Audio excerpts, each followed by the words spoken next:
Hello friends, welcome to Desilicious Kitchen. Curry leaves pulusu or karivepaku goes well with idli, dosa, rice, adai, upma. But I love it with paruppu sadam. Make a well in between and add the kuzhambu. Wow, so yummy. Heat 4 tablespoons sesame seed oil. Add 15 to 20 garlic pieces peeled and chopped. Stir for 30 seconds.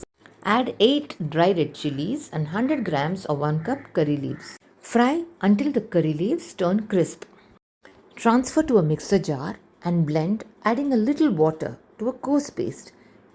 Keep this aside and heat the same oil. Add 1 teaspoon mustard seeds, 1/4 teaspoon fenugreek seeds or methi seeds, 3 dry red chillies. I've used a pinch of crystal asafoetida or hing. It gives a fabulous aroma. In case you don't have crystal hing, you can use 1/4 teaspoon powdered asafoetida. Now add 2 tablespoons chopped garlic. Stir for 2 minutes. Add 1/4 teaspoon turmeric powder, tamarind water extracted from 300 grams or 1 cup tamarind.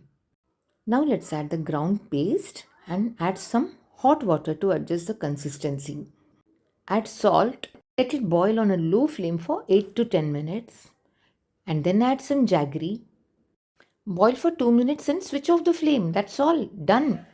If you enjoyed watching this video, give us a thumbs up. Comment and give us your feedback. And subscribe to the channel if you haven't. Bye.